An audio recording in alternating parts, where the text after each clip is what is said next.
Hey guys, Jordan with Rugrat Sports Cars here. Today we're at Bowling Spring Sports Cars in Inman, South Carolina. And today we're going to go over one of my favorite pieces in our entire collection, the 500 Home Run Autograph Baseball, 500 Home Run Club Autograph Baseball. So I've been getting a lot of DMs. You guys have been sending in about what is that baseball in your intro? Talk to us about the 500 Home Run Club ball. What is it? What is it worth? All that good stuff. So I have my gloves on today just to be really careful with the ball. But we'll go over the ball. I'll show you all the signatures that are on it. I feel like this is literally a piece of baseball history. Not a lot of guys anymore actually, make it to 500 home runs. And these guys that did this. I don't think there's any players from the modern era on here. A lot of guys are pre 1990, and some are very older than that, like they're guys that played back in the 50s and 60s.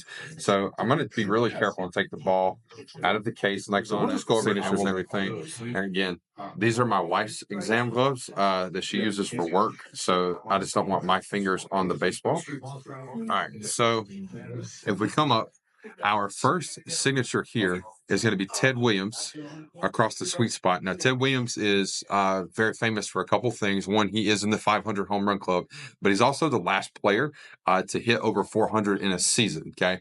And also, crazy thing about his career, he missed enough time being a pilot during World War II. Had he played at the same rate, and not missed the time due to the war, he probably could have hit closer to 650 career home runs, which would place him much higher on the list than he currently is. But nonetheless, he did hit 500 home runs in his career and a great signature across the sweet spot of the ball. Now, I'm going to kind of rotate here and we'll kind of go from there. So our next two signatures are going to be Frank Robinson right here. Okay.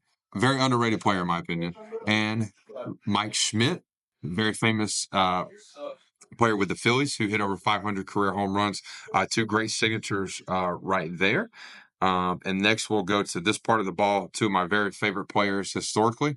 One is going to be Ernie Banks, Mr. Cub, a great infielder for the Cubs, Hall of Famer.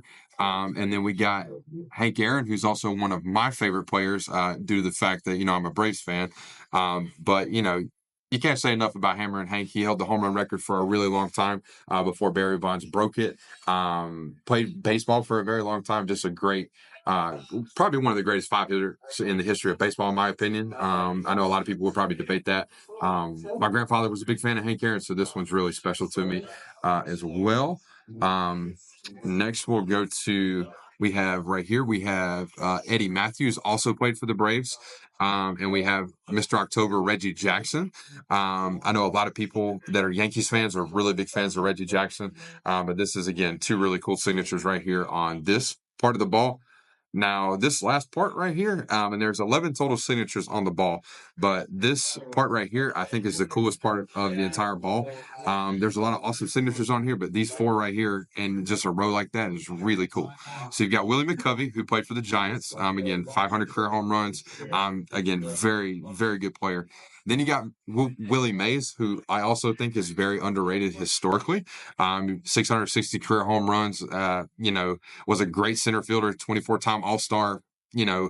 Part of what makes the hobby special is the history of the hobby, and Willie Mays and the history of baseball. You can't really tell the story of baseball without talking about him.